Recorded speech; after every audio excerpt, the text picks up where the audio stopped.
Julien est aussi avec nous et il a levé la main bleue. Donc, si tu peux ouvrir ton micro là, Julien. Alors attends. Julien, bonsoir. Bonsoir Dan, et puis bonsoir tout le monde. Dan, oui. J'ai une réflexion à partager. J'ai observé ces derniers jours dans ce que j'ai appelé pendant longtemps mes rêves, qui en sont plus vraiment. Dans un monde que j'ai appelé mes rêves par le passé, d'accord. mais qui ressemble de moins en moins en réalité à mes rêves. Qui ressemble à quelque chose de beaucoup plus réel, de beaucoup plus près de ce que je peux appeler la réalité pour moi. Et dans ces mondes-là, dans mes rêves, je rencontre des gens que je connais dans ma vie. Donc, je les rencontre réellement, j'ai envie de dire, et on partage cette connexion intime, vraiment qui nous relie. Et quand j'en viens dans cette réalité-là, à parler et discuter avec ces gens-là, j'ai le sentiment qu'il y a entre, malheureusement, et ça me rend vraiment très triste, qu'il y a des obstacles dans l'expression, ça me devient très difficile de trouver les mots justes pour exprimer ce que je ressens pour eux, pour moi, mais dans cette unité en réalité. C'est-à-dire que dans les rêves, c'est facile, ça communie d'une façon nouvelle et tu ne retrouves pas cette communion dans l'état de veille. Oui, voilà, ouais. Alors, je ne suis pas spécialiste, mais j'ai eu quelques révélations par rêve dans ma vie. J'ai aussi eu quelques révélations dans ce qu'on appelle le rêve éveillé, que je pratiquais à une époque, le rêve éveillé libre.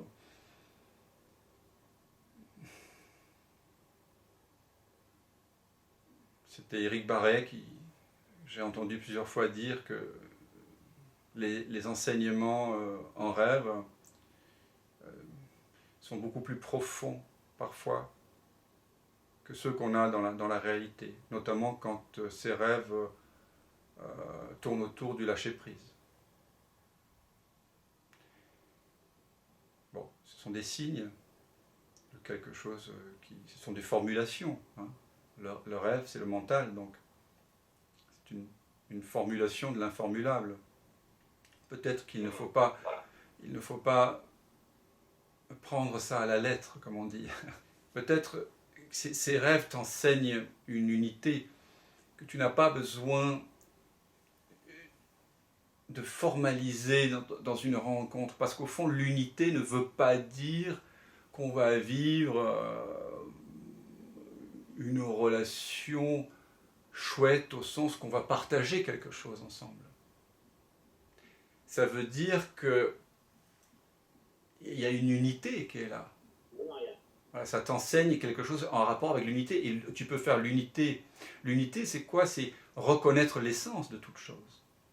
Donc, ensuite, lorsque tu te retrouves dans l'état de veille avec cette personne, peut-être qu'il y a encore une volonté, même je sens chez toi, hein, une volonté, quelque chose, que l'enseignement du rêve se manifeste de façon un peu particulière, qui passe à travers les filtres égotiques. Tu vois ? C'est assez mystérieux comment ça va se révéler. Les rêves, à mon avis, ne sont pas faits pour être interprétés. C'est un vécu direct. Oui. Et donc reste avec cette intimité incroyable, avec cette beauté. Alors qu'importe que tu sais bien comme moi que dans le rêve, si c'est avec Jean-Paul, Nadia et Véronique, et que tu les rencontres après dans la vraie vie, dans le rêve, tout cela, c'était le rêve de Julien. C'est-à-dire que la façon dont tu percevais ces trois personnes que j'ai énumérées, ce sont tes propres projections d'eux. Quand on rêve, on a souvent le sentiment que il y a moi, Dan, qui fait un rêve, hein, et puis il y a plein de personnes autour, il y a les bons, les méchants, il y a des paysages, il y a des temps différents, et donc moi je suis moi, et quand je me réveille, bah, c'est Dan du rêve qui se réveille. Mais le personnage du rêve ne se réveille pas, il s'éteint. Et le personnage que je croyais être dans le rêve n'est pas plus moi que Nadine, Jean-Paul et l'autre avec qui je rêvais des expériences d'unité. Tous les personnages du rêve, tous les décors de Potemkin, là, tout ça, c'est l'esprit de Julien. Donc tu n'es pas plus Julien dans le rêve que les autres. Que les autres. Ni que, je ne sais pas moi, que la salle de bain, s'il y a une salle de bain dans le rêve. Tu as construit tout ça. Waouh. Tu te rends compte de quoi c'est capable? Et la métaphore, c'est très intéressant que tu soulèves ça, parce que la métaphore de l'éveil, c'est de réaliser que tout ça, nous tous, là, Dan y compris, les chaises, les armoires, la télévision, la lampe, tout ça, les murs, les maisons, le monde, l'univers, c'est découvrir que tout ça, c'est de la même substance. Comme lorsque tu te réveilles du rêve et que tu te dis, mais waouh, j'ai créé tout ça. J'ai tout ça dans mon esprit, là, le monstre, la fin du monde, les martiens, les anges, toutes ces histoires incroyables. Et tout ça, le monde, là, tout ça, c'est moi. Ce que je suis ici, là, ce vide, là, il s'exprime en tant que tout ça. Hein? Et donc, l'état de veille, il est de la même nature finalement que l'état de rêve. Et d'ailleurs, comment fait-on? Je ne suis pas spécialiste, mais j'ai un ami qui l'est, Alexandre Quaranta, si vous avez envie de faire des rêves lucides. Il enseigne ça à Nice. Un ami qui a écrit un magnifique livre, un des plus beaux livres sur l'éveil en français, qui s'appelle « S'étonner d'être ». Voilà un livre extraordinaire. En tout cas, wow. Un petit chef-d'œuvre qu'il a pondu à 27 ans. Et donc, il invite les gens à vivre le rêve lucide. Hein. Vous savez ce que c'est? C'est donc devenir lucide au cœur du rêve nocturne. Et quel est le moyen qu'on utilise pour rêver de façon lucide? Eh bien, alors moi je ne suis pas spécialiste, mais j'ai compris que pendant la journée dans l'état de veille, par exemple, on se sert de son portable pour prendre des photos, on fait des choses qu'ensuite on va répéter dans le rêve. D'accord? Et comme dans le rêve, l'attention est moins soutenue, apparemment, que dans l'état de veille, disons qu'il y a plus de trous que dans l'état de veille, et donc on interroge la permanence, d'une certaine façon, la permanence dans le rêve nocturne, et à force de le faire pendant la journée et d'y penser avant de dormir, à un moment donné, on va faire ce geste d'interroger la permanence du rêve, d'une façon ou d'une autre, par des petites pratiques très simples. Et là, réalisant qu'effectivement, il y a une impermanence totale, enfin, on passe d'un univers à un autre, on se rend compte qu'on est en train de rêver. Et du coup, paf, on devient lucide au cœur du rêve. Et bon, ça peut être intéressant, pas pour faire des rêves, entre guillemets, avec intention, hein. Parce que ça serait retomber dans l'idée de l'intentionnalité, mais juste la lucidité. La lucidité au cœur du rêve est sa propre récompense. Ça, c'est très important. On ne fait pas ça pour voilà, faire des choses qui seraient du développement personnel au sein du rêve. Mais vous voyez que la façon de pointer vers la permanence, au cœur de l'impermanence dans le rêve, c'est la même chose que nous partageons ici tous ensemble, dans ce qu'on appelle ici l'état de veille. On pointe vers quelque chose qui est plus réel que tout ceci. Et c'est parce qu'à un moment donné, on a l'intuition que tout ceci va et vient, mais que moi, je ne viens pas, je ne m'en vais pas avec ces choses-là. Moi, ici, moi, présence atemporelle, impersonnelle, je demeure sans forme, sans âge. Et c'est plus du tout le même jeu. C'est le jeu véritable. C'est ce jeu profond qui ne change pas. Et tout d'un coup, on peut réaliser, vous pouvez le réaliser maintenant, parce qu'on peut réaliser les choses que maintenant, que tout ça, y compris tout ce que je suis en train de dire, fait partie du rêve.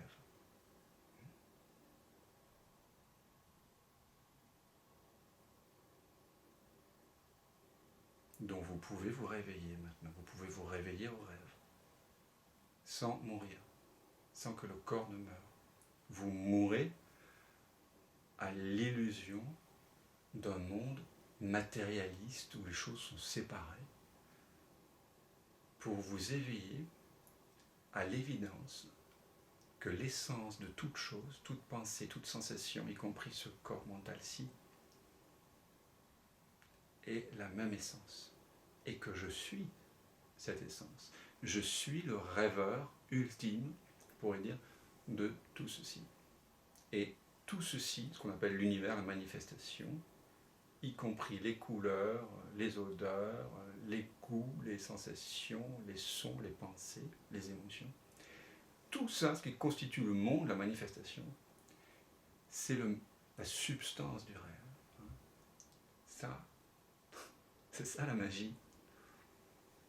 Et je pense que vous avez tous vécu ça, enfant, à un certain moment. Ou alors vous l'avez oublié, vous l'avez recouvert.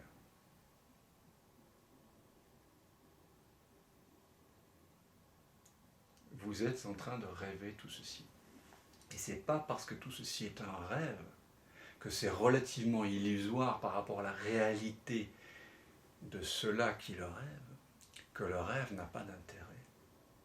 Il a d'autant plus d'intérêt, parce que tout d'un coup, vous vous étonnez, quoi. Comment ça se... Regardez comment vous percevez.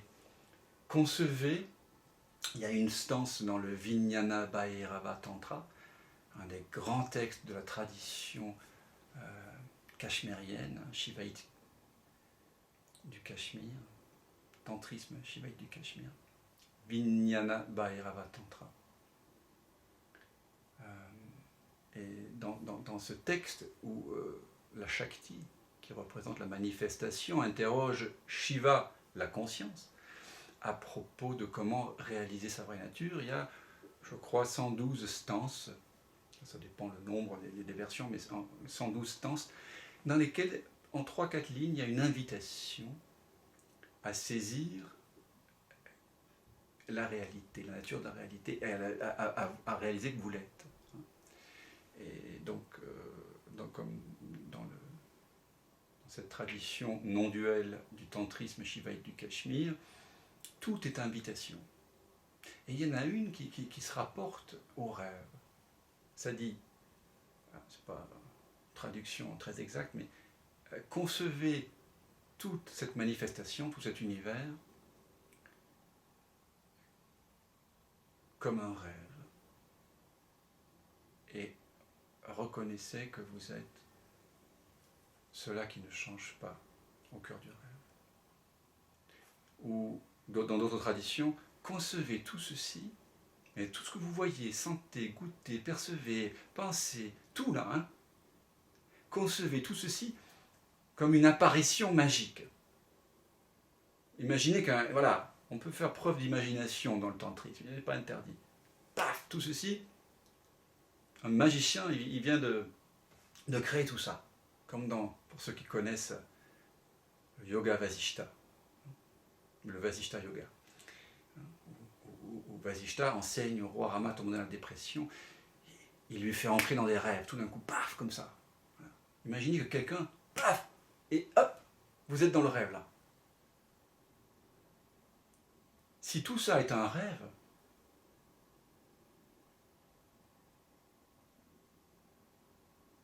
vous ne pouvez être que cela qui a conscience du rêve. Vous pouvez vous réaliser que vous, qui avez conscience du rêve, et le rêve, vous êtes fait de la même substance. Un peu comme si vous étiez de la lumière, hein, et que tout ce que vous percevez, sentez, entendez, ressentez, goûtez, tout ça, c'est un hologramme en fait. Hein. Et c'est ça, ben, pour moi, c'est une façon assez magique et juste en fait, hein, de décrire ce que je vis en fait, hein, et qui, pour beaucoup qui vivent l'éveil, ils décrivent cela que voilà. Et voir que le monde est un rêve ne signifie pas qu'il ne vaut pas la peine d'être vécu. Hein. Attention. Hein. C'est juste le monde est irréel en tant que monde. C'est ça que ça veut dire. Ça veut dire que ceux qui donnent la réalité au monde, ben, ce n'est pas la matière. Une table n'est pas une table séparée de la télé, du piano, du pot de fleurs, ou d'une créature, ou d'un nuage. Tout d'un coup, vous percevez tout comme étant de la même nature. C'est ça que ça signifie. Donc vous avez une intimité avec tout ça, parce que c'est vous.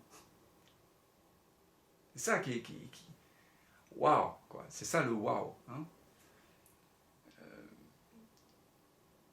Je sais pas si, tu vois, on est parti tu vois, de quelque chose sur le plan relatif, voilà. C'est profond la métaphore du rêve. Hein. C'est l'enseignement de la Chandogya Upanishad, hein, lorsque le père de Svetaketu lui enseigne hein, il a envoyé son fils à l'école brahmanique hein, pendant 12 ans, parce que ça se faisait comme ça, donc, à l'époque, puis il revient 12 ans après, il n'a peut-être pas vu son père depuis 12 ans, et il lui dit Svetaketu, il le voit assez imbu de ses savoirs, hein, très, voilà, comme s'il connaissait toute chose. Il dit, est-ce qu'on t'a enseigné ce par quoi tout est connu, la substance de toute chose? Il dit, non, père, enseigne-moi. Et il lui dit, enfin, il lui fait passer par plein d'épreuves métaphoriques. Et une des dernières, c'est, va me chercher du sel, Svetaketu, et mets le sel dans l'eau. Ok, père. Le lendemain matin, il lui dit, viens maintenant, va goûter l'eau à la surface. Elle est comment? Elle est salée. Goûte-la au milieu, elle est salée. Goûte-la au fond, elle est salée, père. Et bien de la même façon que le sel, tout en étant invisible, se manifeste partout dans l'eau, de la même façon, toi, Svetaketu, tu es cela qui imprègne toute la manifestation. Ce n'est pas la traduction exacte, mais... Et il dit cette grande phrase, qui est un des plus grands, l'enseignement peut-être le plus direct hein, et le plus complet, le plus condensé que l'homme n'ait jamais touché, formulé. Tu es cela, avec un grand C. Tu es cela.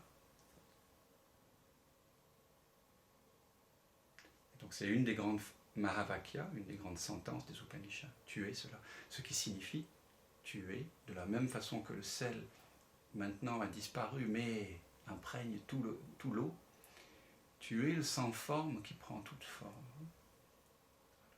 Et donc c'est comme si tu étais le rêveur de tout ça. Tout ça, c'est ton rêve. Donc il y a à la fois absolu détachement, puisque tu es lucide au cœur du rêve, tu sais que ce que tu es, donc tu es le soi. Donc tu ne peux pas être blessé, tu ne peux pas mourir. Hein, comme on dit dans la Bhagavad Gita. Hein, Krishna invite Arjuna à réaliser que le soi ne tue pas et le soi n'est pas tué avant la dernière grande bataille du Mahabharata hein, entre les Pandavas et les Kauravas. Et donc pour le faire sortir de la dépression dans laquelle il est tombé sur le champ de bataille, hein, il lui enseigne le soi. Donc en même temps, on découvre dans cette lucidité que rien dans le rêve ne peut atteindre ce que je suis, puisque je suis le rêveur. Et ce « et » est très important, et en même temps, tout le rêve, c'est moi. Tout est imprégné de moi en tant que le rêveur. Et toi, tout à l'heure, tu voyais les personnages comme d'autres personnages, d'accord? Tu vois là où est l'erreur? Pas tout à fait. Ouais. Pas tout à fait. Ouais. Ouais. Ça veut dire que la personne en état de veille et la personne en état de rêve, ce sont des personnes différentes ou ce sont les mêmes personnes?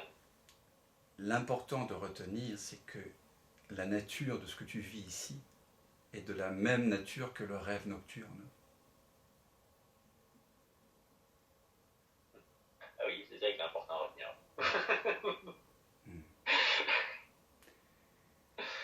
Le rêve nocturne est un rêve au sein du rêve. Là, on va rentrer dans les poupées russes dans lesquelles nous amène avec une volubilité jouissive l'auteur inconnu du Vasishta Yoga. Parce que quand il vient à la cour du roi, c'est un des plus grands textes de non-dualité, hein, qu'aimait beaucoup citer Ramana Maharshi. Quand il arrive chez le prince Rama, qui pense avoir découvert l'irréalité du monde, il est tombé en dépression, dans l'aquabonisme, hein, ça n'existait pas ce mot, mais je crois que c'est Serge Gainsbourg qui l'a inventé. Mais l'aquabonisme existait. C'est la dépression. C'est à quoi bon tout ça, je connais, je sais, voilà. Quelqu'un qui a perdu l'émerveillement. Peut-être vous connaissez ça. Des moments dans la vie où on perd cet étonnement. Donc le prince Rama, il est dans cette... Il a perdu l'étonnement, il a cessé de s'étonner devant le monde, il croit savoir. La dépression. Personne ne sait quoi faire, donc on fait appel à Vasishta qui vient dans la cour du roi, et tout d'un coup il le projette dans un rêve, et alors il vit qu'il est un prince qui se marie avec une princesse, enfin, comme les mille et une nuits, hein, c'est des poupées russes, des rêves enchâssés dans des rêves, ou alors comme l'âne d'or d'Apulée, que je vous invite à lire, très très beau bouquin aussi, où quelqu'un est transformé en âne dans un chemin initiatique, l'histoire dans l'histoire, hein, c'est des contes fabuleux hein, qui existent depuis des millénaires dans l'humanité. Vasishta Yoga fait partie de ces grands textes en plus spirituels. Et d'ailleurs, il a inspiré le conte, pense-t-on, des mille et une nuits, hein, où cette femme fait perdurer le plaisir hein, du conte auprès du prince qui pensait la tuer le lendemain matin après avoir abusé d'elle. Et à la fin, il la relâche. Et là, Vasishta, donc dans le Vasishta Yoga, invite tout d'un coup, comme une baguette magique, il lui fait entrer dans un rêve. Il est au milieu de la cour, parce que cette thérapie non-duelle se déroule au milieu de la cour. Hein, incroyable quand même. Hein. Et qu'est-ce qu'il lui enseigne à travers ses rêves, à travers tout ça? Et tout d'un coup, donc il vit plein de vies, enfin, comme quelqu'un qui aurait plusieurs incarnations, qui vivrait des centaines d'années, des hauts, des bas, il devient roi, il devient mendiant, etc. Il y a plein d'histoires incroyables. C'est écrit avec une luxuriance de mots. En fait, c'est fait pour que le mental, à un moment donné, se perde. Et paf, d'un coup, il le réveille comme ça. Et il se rend compte que, waouh, tout ça, il n'y a rien de vrai dans tout ça. Voyez. Donc le rêve, c'est très profond. Ça sert à ça, le rêve, profondément, sur un plan spirituel. Hein, où après, on peut entrer dans les interprétations, tout ça, mais nous, on ne va pas aller par là. Non. On ne va pas aller par là. Maman, papa, les ancêtres, les constellations familiales, non. C'est très intéressant à faire, hein, mais on ne va pas aller par là. Nous, on va aller tout de suite à l'essence de l'enseignement du rêve. Et qui est le fait qu'on se réveille et que tout d'un coup, ce que l'on croyait être absolument vrai est vu comme quelque chose d'absolument irréel. Et l'invitation que vous fait le rêve nocturne, c'est de réaliser que cela se transpose ici, maintenant, là. C'est maintenant, là. Ça, ce qu'on est en train de vivre, c'est un rêve. Hein. Ce corps-ci qui parle, il est vécu par la même chose qui vous vit en ce moment. Et c'est ça l'enseignement de Vasishta dans le Vasishta Yoga. C'est un texte extraordinaire. Et donc le Rama et qu'est-ce qu'il lui enseigne? Donc à travers ses rêves, bien sûr, il lui enseigne aussi le soi. Et il y a des passages extraordinaires. Hein, c'est du grand art.